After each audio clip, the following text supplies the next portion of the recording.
All right, Shabbat Shalom. First and foremost, I'd like to give all praises, glory, and honor to Yahweh, Ba'ashem Yahushai, Ba'ashem Rakakwadash, double honors to the apostles and elders, great millstone, for teaching us his truth. Salutations to the sincere Akim and Aquathim, and listen. May the blessing of election be upon your house. My name is Brother Raquai. I'm back in here with another quick and Lord's will, another edifying lesson. And for today's lesson is going to be going through a little bit of a chapter I came across in this book. The title is called Codex Alimentarius, right? And these two words are actually a substructure and a substandard commission that has been devised by and put forth by these different elites and powers known as the UN,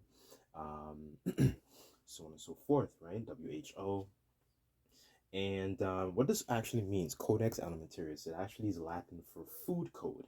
That's what this means, right? So I'm just going to read a little bit of um, the chapter here. I'm just going to bounce around and make a couple points. I thought it were very, very interesting in regards to because the apostles were actually just recently going into the different herbs, and the prophets were very, very skilled and um, had a lot of knowledge in regards to different herbs and so on and so forth, right? So what I wanted to go through was just like a little bit of some of the essentially unrighteous decrees, like it says in Isaiah, that Esau normally puts forth, um, that is causing the way the earth is even to this day, right? Um, so I want to start at the top here. As a matter of fact, let me start off with this one precept. Bear with me on this. Let's get.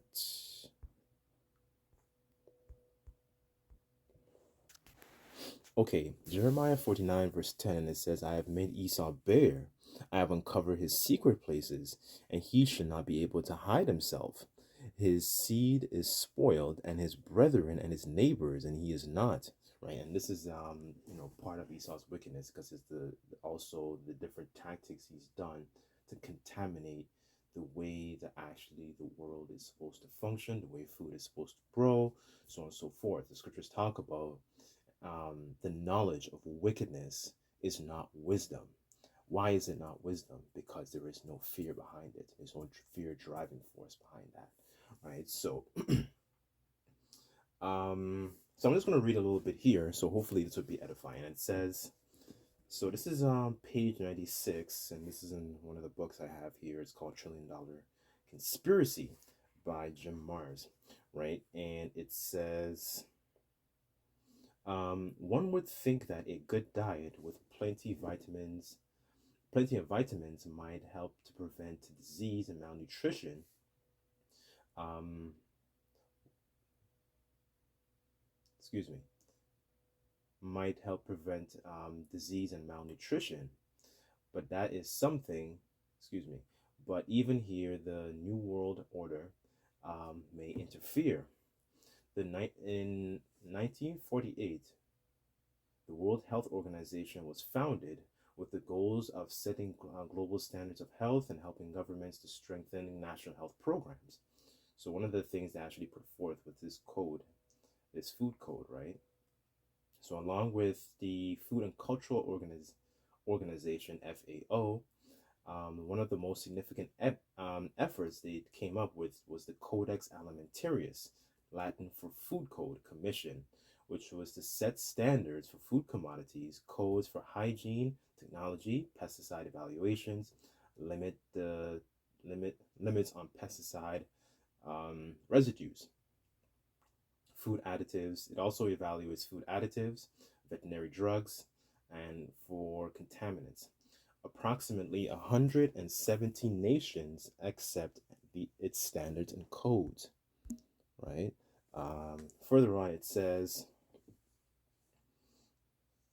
such fears are not rational since the 1996 the German delegation to the Codex Alimentarius Commission advocated a ban on herbs, vitamins, minerals sold for preventative or therapeutic reasons, and advanced a position that supplements should be classified as drugs with attendant restrictions and physician prescriptions, right? So now you see how this is actually playing out in the lower levels of your society when you go to your drugstore, when you go to your maybe your local health food store, GNC, Healthy Planet, so on and so forth. These things are labeled as Esau comes up with clever words. Like he's very clever and this and devise and um, divisive.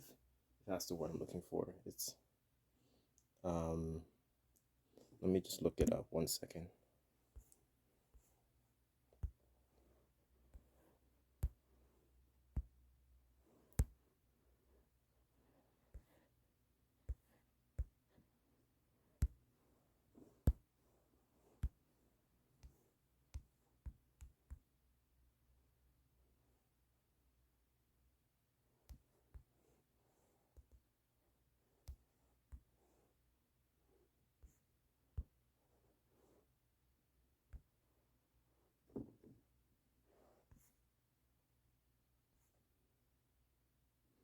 No, that's not the word I was looking for.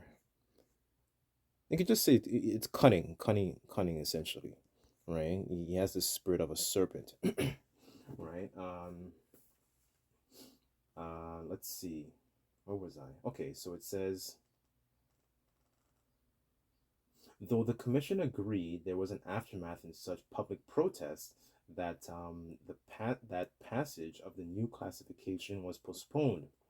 As protests waned in mid 2005, the commission quietly um, adopted guidelines for vitamin and mineral food supplements, allowing member countries to regulate dietary supplements as drugs and other categories.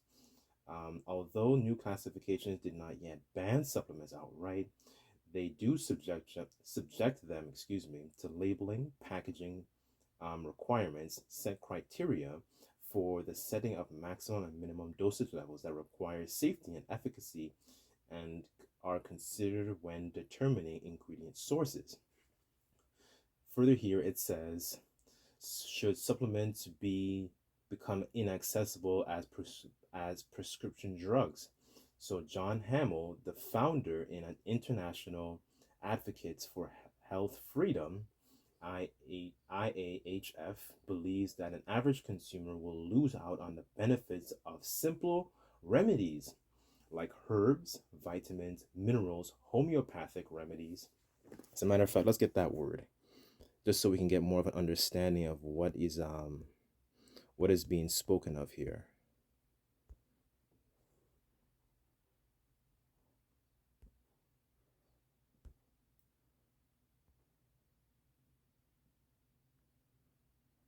Okay, so homeopathy, it says like similar kind, disease, feeling emotions, having feelings or affections, sympathetic.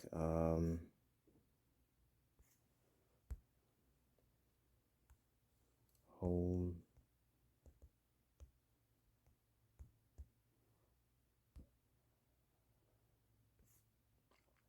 Okay, so homeopathy, also known as homeopathic medicine, is a medical system that was developed in Germany more than 200 years ago. Um, like cures, like the notion that a disease can be cured by a substance that produces a similar symptom in healthy people, right? So let's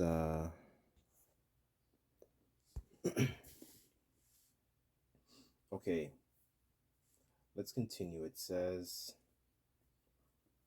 the name of the game of the Codex Alimentarius is to shift all remedies into the prescription category so they can be controlled exclusively by the medical monopoly, and its bosses and the majority of the pharmaceutical firms, right? So,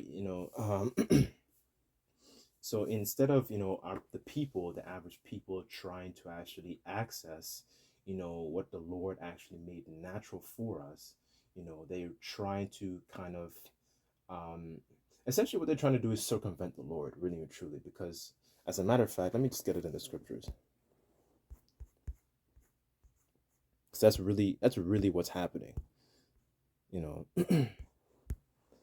Okay, Sirach 38, verse 1, and it says, honor a physician with honor due unto him for the uses which he may have of him.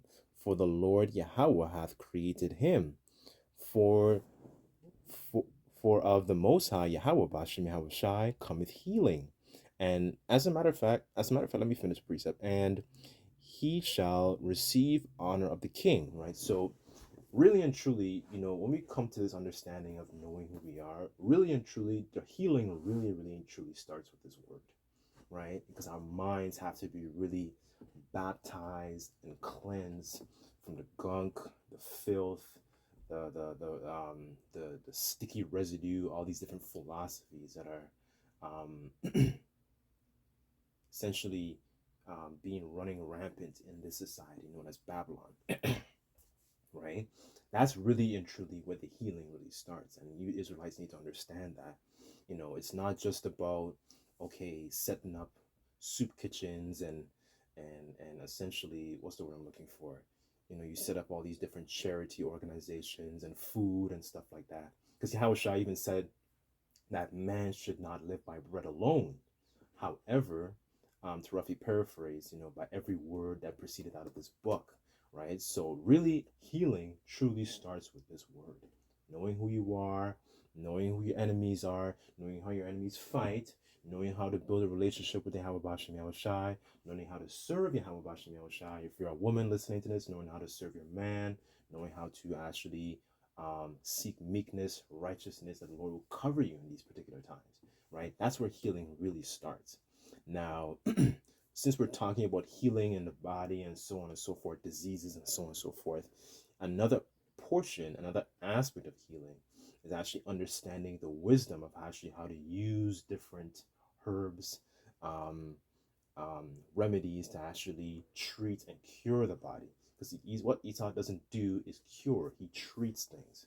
He doesn't do about curing, because there's a picture I used to see a lot online is it roughly kind of says that, oh, if you a patient, you lose a patient essentially when you cure patients, right? So he's not, because he's more about money. He's not really about actually trying to heal you as a people, right? And you Israelites need to understand that. Verse 3, it says, the skilled physician shall be lifted up in his head, and the sight of great men shall be in admiration. The Lord, this is the point, the Lord, Yahweh Bashem Yahweh Shai, hath created medicines out of the earth, and he that is wise will not abhor them, right? So that's the point here. The Lord created these different medicines, plants, um, what's it called? Different foods and so on and so forth. Like I know Apostle Bar, he was going into the, I believe it was the celery, if I'm not mistaken. These different plants that you can use to actually treat eyes and treat different parts of the body. And the Lord is very meticulous the way you think about it too, because when you look at a lot of these seeds and plants, vegetables, fruits, they're all shaped, like a lot of them are shaped or have the color that resembles of things that they do. Like for example, like I like one of my favorite drinks, for example, is I like to like blend like beets, like the vegetable, and then I'll probably put some ginger in it, right? And beets is very good for your blood, right? So the Lord was just, I'm just using that as an example, the Lord is very meticulous and very amazing of the way He designs things, right? Walnuts. I believe one of the nuts, I believe it's the walnut that's shaped like the brain, right? And a lot of these nuts have a lot of healthy fats, right? So let me move on. Just for the sake of time, right? I just want to cover a couple of paragraphs here. So it says, despite the government's denial that this could occur, the Codex Alimentarius proposals are today law in Norway and Germany, where the entire health food industry is literally taken over by drug companies. Hamill explained that in these countries, vitamin C, above 200 milligrams is illegal, as is vitamin E. The same is true of ginkgo, right? That's a herb. I believe that's for the, it's spelled Ginkgo. I believe it's for the brain. I'm not sure. You could Google it. And many other herbs. And only one government and only one government controlled pharmacy has the right to import supplements as medicines, which they can sell to health food stores, convenience stores, or pharmacies, he added. Right? So this is more about control and monopolizing the so-called industry for him, right? And this is what he does. Let's get Isaiah.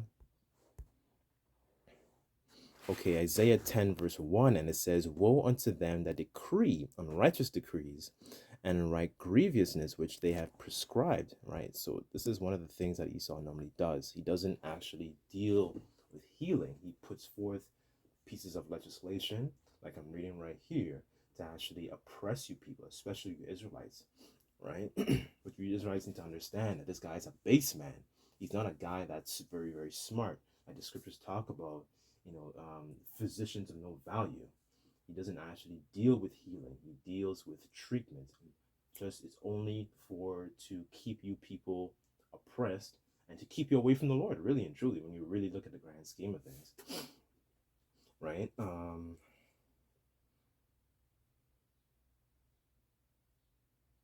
Okay, I just wanted to read this paragraph here. This paragraph is kind of juicy as well. Um, it says, behind the Codex Alimentarius Commission is the UN and the WHO.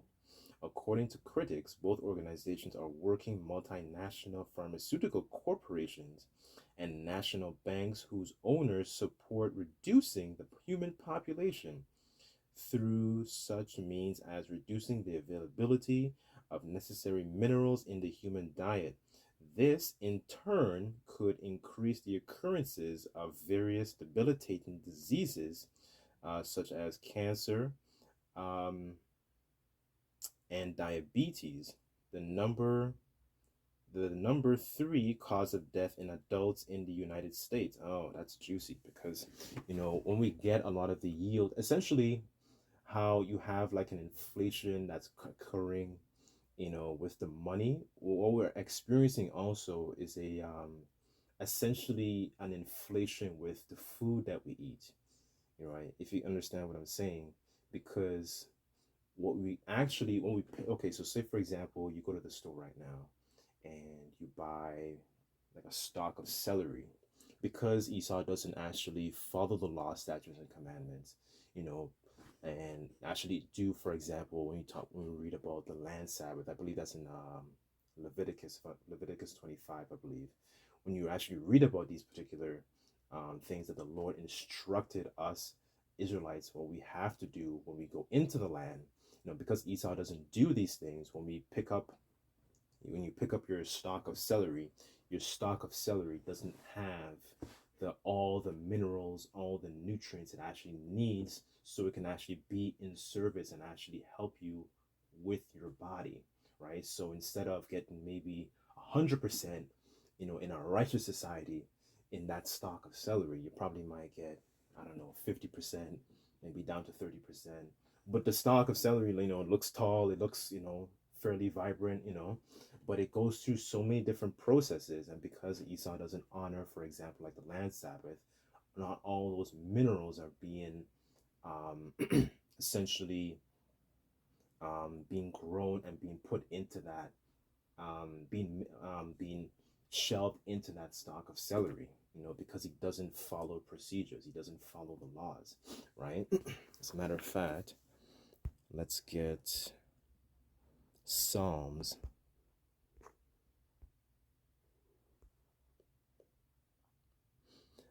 Psalms 50, verse 16, and it says, but unto the wicked Yahweh saith, what has to do to declare my statutes, or that thou shouldest take my covenant in thy mouth, seeing thou hatest instruction and casted my words behind thee, right? And Esau doesn't follow these things. He doesn't follow these practices. He's not a man of order. He's a man of disorder. Right? So going back to these elites that run these organizations and actually push forth this legislation to actually so-called run the earth, because the earth is in a place of mourning. The people are in a place of mourning. You Israelites are in a place of mourning, so on and so forth, right? So, um, it's about 20 minutes right now. What I could do is always just do a part two to this because there's a little bit more I wanted to cover in this. But I'll just end off with these two precepts here, because there's a little bit more I kind of wanted to touch on. This is, let me just get second Ezra's, because it's always talking about the stripping of the minerals and the vitamins in the food. Second Ezra's 14, I believe it's 17. Okay, second Ezra's 14 verse 17, and it says, "For look how much the world shall be weaker through age, so much more shall evils increase upon them that dwell therein," right? And that's happening, with our food. That's happening especially with our men too, because when you look at a lot of these, like, what do you call it, like podcasts and so on and so forth, there's all of a sudden now this huge push to actually try and get more testosterone in your diet, making sure your diet is on point. What foods to avoid, what foods to actually implement. You need this, you need that. When you realize you don't get the amount of yield in your food as you're supposed to, right? Because the people who are controlling the food and putting forth these legislations, um, to actually essentially control the people, they don't actually follow these laws, statutes, and commandments. You see what's going on here? So there's a disconnect, and it trickles down to the very food that you put on your plate, right? Um, Let me just get one more. Okay, Matthew 24 and 22, and Yahushua said, "Except those days should be shortened, there should no flesh be saved. But for the elect's sake, those days shall be shortened," right? So, this is how do you call it?